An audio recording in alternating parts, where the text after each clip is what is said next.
তারপর বলুন খাবার কেমন লাগছে? হ্যাঁ, দারুণ দারুণ দারুণ, ডেলিসিয়াস। এই আলু পোস্তটা খুব টেস্টি। পোস্ত আমাদের দেশে তো পাওয়া যায় না। আইডিয়া মন্ত্রী, আমরা কৃষ্ণনগরের চাষিদের দিয়ে পোস্ত চাষ করালে কেমন হয়? দারুণ হয়, দারুণ। এখানে কম অর্থ দিয়ে চাষ করিয়ে আপনাদের দেশে বেশি দামে বিক্রি করবেন। দেখবেন লাভের গুড় পিঁপড়ে কেন হাতিও খেয়ে শেষ করতে পারবে না। বেশ, তাহলে কালকেই চাষিদের সাথে কথা বলিব।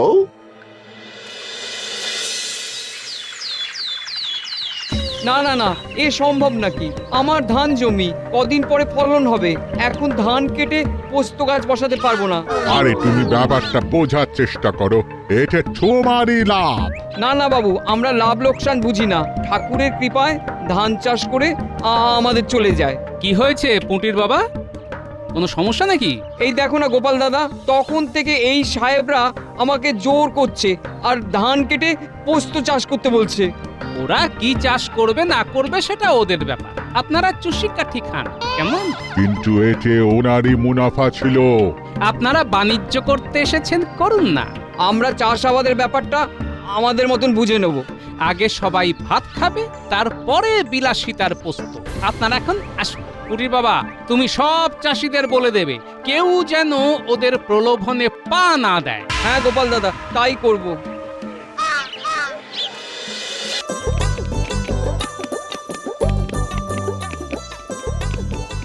মহারাজ, এই দুজন ইংরেজ সাহেব আপনার সাথে দেখা করতে এসেছে। আরে আরে, বলুন ইংরেজ সাহেবগণ, বলুন বলুন। নবাব বাহাদুর আমাদের এই কৃষ্ণনগরের কাছেই খাঁটি গড়ার পারমিশন মানে অনুমতি দিয়েছেন। আমরা এখানে বাণিজ্য করিব, তাই আমরা ভাবিলাম আপনার সাথে একবার দেখা করিয়ে যাই। এই নিন মহারাজ কৃষ্ণচন্দ্র, আপনার জন্য সুইট উপহার। এ তো চুষিকাঠি। No, this is lollipop.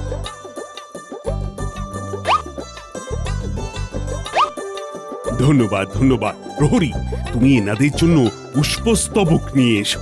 যথা আজ্ঞা মহারাজ।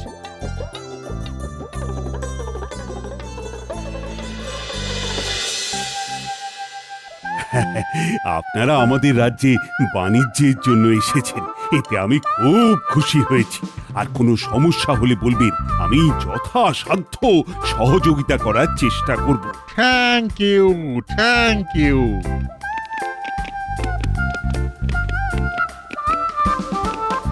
মহারাজ, ওরা আপনাকে ললিপপ দিল আর আপনি শুধু ফুল দিয়ে তাড়িয়ে দিলেন। দাঁড়িয়ে কোথায় দিলাম মন্ত্রী? ফুলের চেয়ে সুন্দর কিছু হয় না, তাই আমি মনে করি ফুলই হলো শ্রেষ্ঠ উপহার। না মানে ওরা আপনাকে খাবার জিনিস দিল, আপনিও ওদের খাওয়াতে পারতেন। মন্ত্রী মশাই, আপনি অন্তত খাবার নিয়ে কথা বলবেন না। এত খাচ্ছেন তবুও তো শরীরে কিছু লাগছে না। ফুলের ঘায়েও যেন আপনি মূর্ছা যান। কি বললে? আমি ফুলের ঘায়ে মূর্ছা যাই?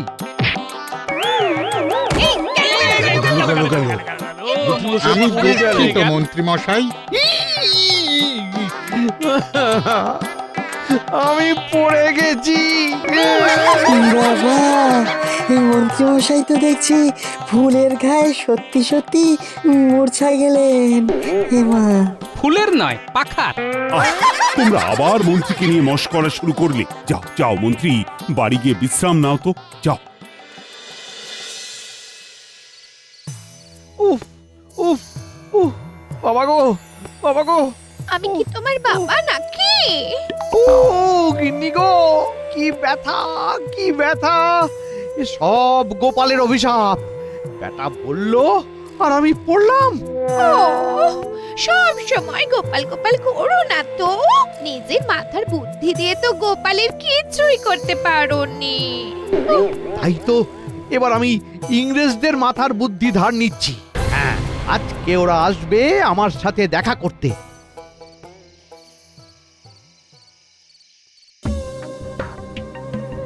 গুড ইভিনিং মন্ত্রী।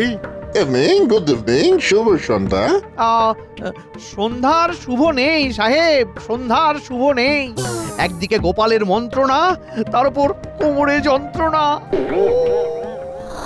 তারপর তো সেই ব্যাপার, মন্ত্রী মশাই চিৎপটাং। মন্ত্রী মশাই চিৎপটাং। ওই বক্কা মনের লোক পাখায় আহত হয়েছেন।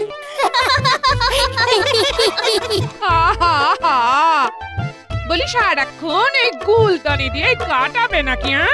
নাতি নাতনি গুলোকে তো একটু পড়তে বসাতে পারো। এতটুকু জীবনে শান্তি নেই। হাহ, এই যা তোরা বাড়ি গিয়ে পড়তে বস গিয়ে যা। বুঝলে মন্ত্রী, একটাও চাষি পোস্ত চাষ করতে রাজি হলো না। আর হবেই না কি করে? চাষিরা সবাই গোপালকে গড আই মিন ভগবানের মতো মেনেই চলে। ওই গোপালই আমার কপালটা পুড়িয়ে দিল। দেখুন, ওই চাষিদের মাথার ছাদ গোপাল আছে, আর গোপালের মাথার ছাদ হচ্ছেন মহারাজ। তুমি কি বলতে চাইছো মন্ত্রী? একটু খোলসা করে বলো তো। শুনুন শুনুন শুনুন, আমার কাছে একটা জবরদস্ত পরিকল্পনা আছে, যেটা অনুযায়ী কাজ করলে স্বয়ং মহারাজ ভিজে বিড়ালের মতন মিউ মিউ করবে। বলো মন্ত্রী। আচ্ছা, এটা ভালো বুদ্ধি দিয়েছো মন্ত্রী। তোমার কথা অনুযায়ী তাহলে কাজ শুরু হয়ে যাবে। হ্যাঁ, তাহলে আর কি?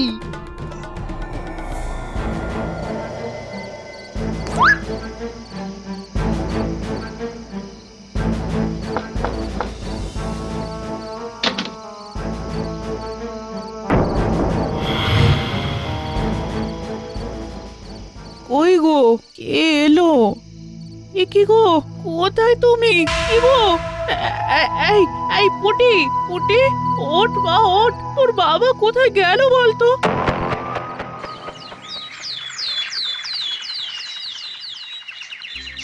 গোপাল দাদা, গোপাল দাদা, ও গোপাল দাদা।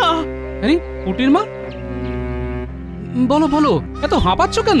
কালকে রাতের বেলা থেকে পুটির বাবাকে খুঁজে পাওয়া যাচ্ছে না। সে কি, কি সর্বনাশ! হ্যাঁ গো গোপাল দাদা। আচ্ছা আচ্ছা শোনো, আমি তো রাজসভায় যাচ্ছি। তুমি তুমি একটু পরেই রাজসভায় এসে সব ঘটনা মহারাজকে জানাও, বুঝলে? আচ্ছা।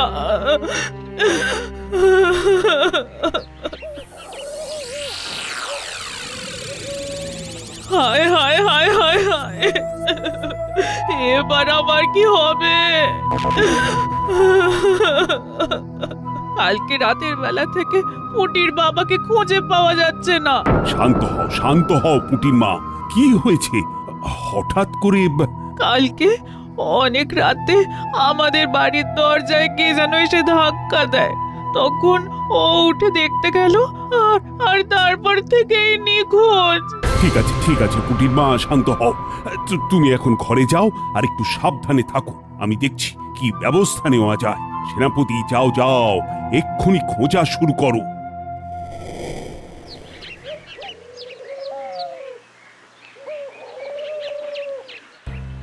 এ কি, বলা নেই কওয়া নেই, হঠাৎ করে দিনে দুপুরে ভোলার দোকান বন্ধ কেন?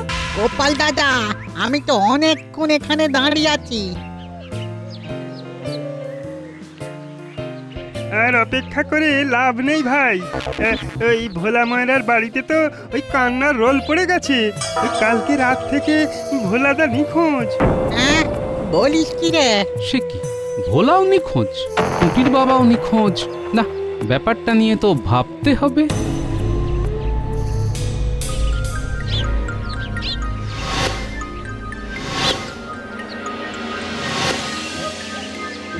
আরে আরে আরে আরে আরে, তোমার কি হয়েছে বলো তো? সেই তখন থেকে চোরকির মতো গোল গোল গোল গোল ঘুরছো। সমস্যা গিন্নি, অনেক সমস্যা। বুদ্ধিটা কিছুতেই আসছে না, বুঝলে? ওদি চারদিকে এত ধান চাষ হচ্ছে, কিন্তু তোমার মাথার বুদ্ধির চাষটা বন্ধ হয়ে গেল। আরে এই চাষ নিয়েই তো যত বিপত্তি গিন্নি। যারাই চাষ করছে বা যাদের জমি আছে, তারাই কি করে রাতারাতি নিখোঁজ হয়ে গেল? সত্যি খুব খারাপ লাগছে গো। না, আমাকে এক্ষুনি বেরোতে হবে। খেয়ে যাও। এই এসে খাবো খন, খাবার ঢাকা দিয়ে রাখো।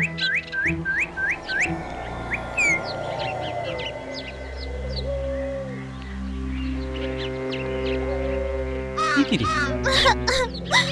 আমার বাবাকে কিভাবে খুঁজে পাবো দাদু? শোন, তোদের কিছু কাজ করতে হবে বুঝলি। ঠিক আছে দাদু। তোদের তোদের তোদের একটু মন্ত্রী মশাইয়ের পিছনে ছায়ার মতন ঘুরতে হবে। ঠিক আছে, আমরা এক্ষুনি কাজ শুরু করে দিচ্ছি। কিন্তু কিন্তু কি? আসলে ওরা তো এখনো কিছু খায়নি, মানে আমরা কেউই কিছু খাইনি, মাও রান্না করেনি। ও এই ব্যাপার। আচ্ছা ঠিক আছে, তোরা তোরা আমার বাড়িতে চলে যা, খেয়ে দে, তারপরে বেরিয়ে পড়। আচ্ছা।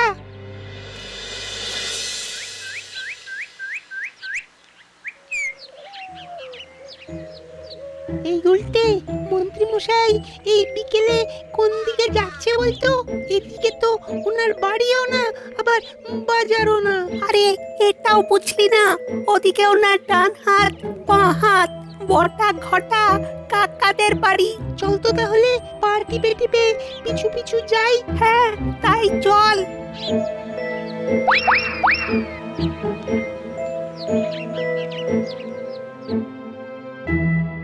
বুঝলি বটা ঘটা, অনেক কায়দা করে ইংরেজদের সাথে একটা পরিকল্পনা করলাম, কিন্তু এবার মনে হচ্ছে ব্যাপারটায় জল ভরে যাবে। কেন এরকম বলছেন? আরে বেশ কয়েকজন চাষিকে তো আমি আর ইংরেজরা মিলে ওদের ডেরাতে লুকিয়ে রেখেছি। সে তো জানি, কিন্তু কেউ কি এই ব্যাপারটা জেনে গেছে নাকি? না, এখনো জানেনি, কিন্তু মহারাজ তো সেনাপতিকে বনে বাজারে খুঁজতে পাঠিয়েছেন। আরে তাতে কি, আপনি এক কাজ করুন, আপনি আজকে রাতের মধ্যেই ওদের সাবধান করে দিয়ে আসুন। আর বলুন লুকিয়ে রাখার জায়গা যেন বদলে নেয়। ব্যাস হয়ে গেল। এটা ভালো কথা বলেছিস তো।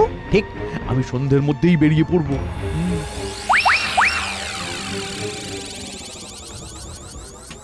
আচ্ছা, তাহলে আমার সন্দেহই ঠিক হলো। সবই ওই পোস্ত চাষ করতে রাজি না হওয়ার ফল। শোন, আমি একটা মতলব ফেঁড়েছি, এতে তোদের দ্বিধাও থাকবে। তার জন্যে আগে থেকে একটা চিঠি লিখতে হবে, ঠিক সময়ে ঠিক কাজ করতে হবে। আমরা তাহলে কি করব? তোরা পুরো ব্যাপারটা মহারাজকে আর সেনাপতিকে চুপি চুপি জানিয়ে রাখ, আর আমার পরিকল্পনা অনুযায়ী কাজ করতে থাক। তাহলে বলো কি তোমার পরিকল্পনা? শাবাশ, জবরদস্ত পরিকল্পনা। তোমার কথা মতন কাজ হয়ে যাবে।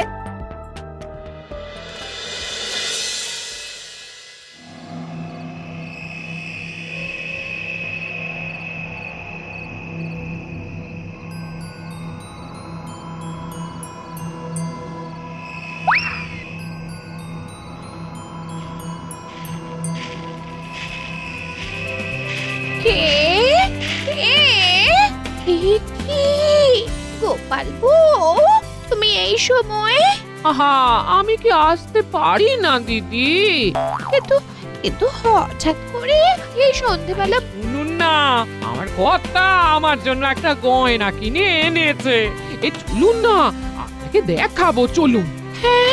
হ্যাঁ, আর যদি আপনার পছন্দ হয়ে যায় তখন আপনিও আপনার কর্তা ঠাকুরের কাছে বায়না করবেন। বেশ, চলো তবে।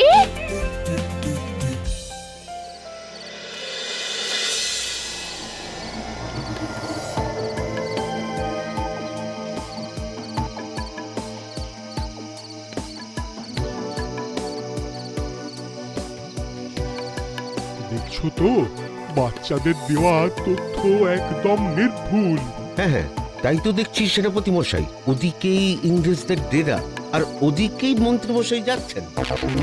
মন্ত্রী মশাই চলে গেলেই আমরা সদল বলে আক্রমণ করব। হ্যাঁ সেনাপতি মশাই, কিছুক্ষণ পরে আরো কয়েকজন প্রহরীও চলে আসবে। এখন শুধু দূর থেকে লক্ষ্য রাখো। বল বল, তোরা পোস্ত চাষ করবে কি না? না সাহেব, ধান কেটে পোস্ত চাষ করতে পারবো না। আমার তো সামান্য 3 বিঘা জমি, আমাকে ছেড়ে দিন। চুপ! সাহেবরা শুনুন শুনুন, আরে মহারাজ কিন্তু খোঁজ খবর করার জন্য লোক পাঠিয়ে দিয়েছেন, তাই এদেরকে আজ রাতের মধ্যেই অন্য কোথাও সরানোর ব্যবস্থা করুন।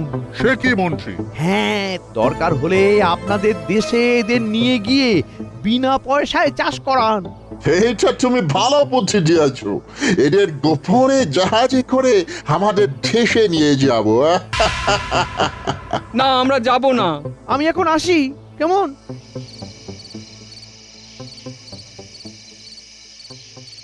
ওরে তোদের কর্তার বিপদ, মন্ত্রীমশাইয়ের খুব বিপদ।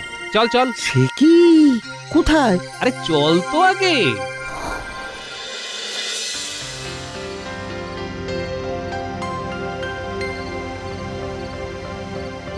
গিন্নি, ও গিন্নি, গিন্নি, আরে আরে কোথায় তুমি? কই গো, খেতে দেবে তো নাকি? এ কি, সারা বাড়ি খুঁজে পেলাম না, কোথায় গেল রে বাবা? ও গিন্নি, আরে যাই তো, যাই বটা ঘটাকে গিয়ে বলি। গিন্নি না বলে কয়ে এত রাতে কোথায় চলে গেল?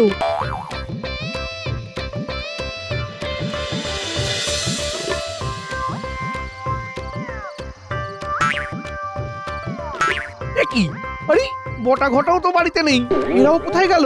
কি হচ্ছেটা কি? এখন আমি কাকে খুঁজবো? একুল ওকুল দুকুল হারিয়ে গেল আমার। এ কেমন রান্না হয়েছে বললেন না? সে তো ভালোই হয়েছে, কিন্তু গয়না তো দেখালে না। গয়না? এই গয়না তো একটা বাহানা মাত্র, আপনাকে এখানে ধরে রাখার জন্য। হ্যাঁ, তার মানে আমাদেরকেও ধরা হচ্ছে। হ্যাঁ, গৃহবন্দী। গরিব নিরীহ চাষিদের ধরার এই শাস্তি। তবে আদর যত্নে কোনো খামতি হবে না, এই 2-1 দিনের মধ্যেই ছেড়ে দেব। ও, তাহলে ঠিক আছে।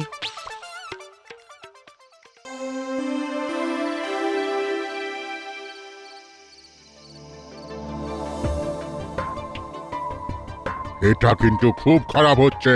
খারাপ ভালো সব আগামীকাল সকালেই বিচার হবে।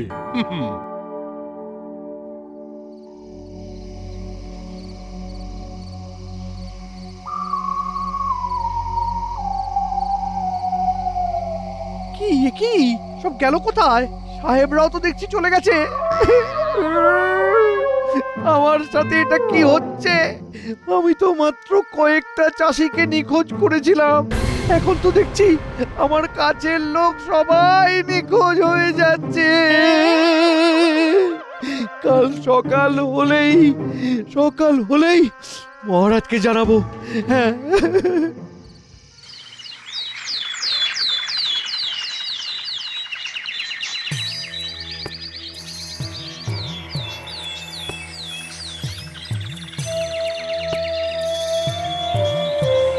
মন্ত্রীমশাই, আপনাকে এই চিঠিটা একজন দিয়ে দিতে বললো। কে? কার চিঠি?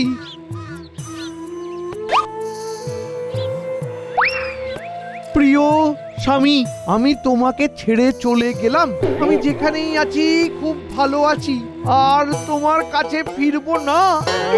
তুমি একা একাই থাকো, হাত পুড়িয়ে খাও, বিদায়। ইতি শুধুমাত্র তোমার গিন্নি।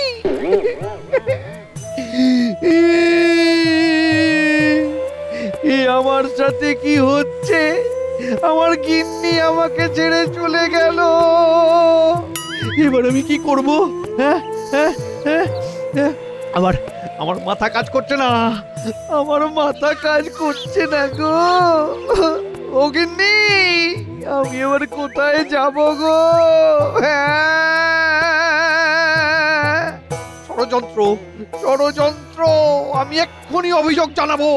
হ্যাঁ,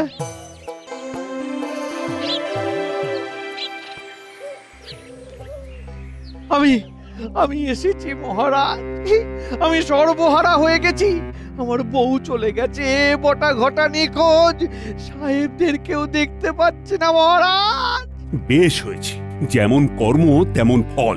তুমি নিশ্চয়ই কোনো পাপ কাজ করেছো। হ্যাঁ মহারাজ, হ্যাঁ, আমি পাপী। আমাকে পাপের শাস্তি এভাবে পেতে হবে জানতাম না। কি পাপ করেছেন মন্ত্রীমশাই? সব গরিব চাষিদের আমি চক্রান্ত করে লুকিয়ে রেখেছিলাম, আর এই ইংরেজরাই এই কাজে আমাকে সাহায্য করেছিল। কিন্তু ব্যাপারটা ঘুরে গেল, তাই না?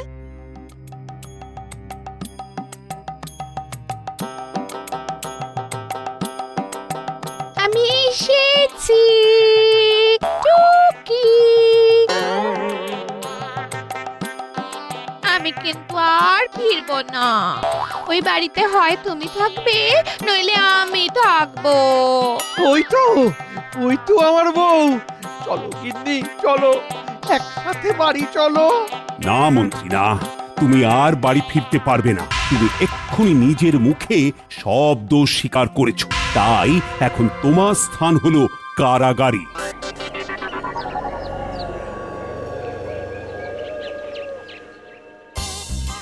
সব আপনার জন্যে, সব আপনার জন্যে। আমরা আমরা আপনার কথা শুনে এই পাপ কাজ করতে গিয়ে ধরা পড়েছি। দাঁড়িয়ে দেখছো কি? এই মন্ত্রীকে শাস্তি দাও। আমি আর করবো না গো। একেই বলে ফন্দির পরে ফন্দি দশা।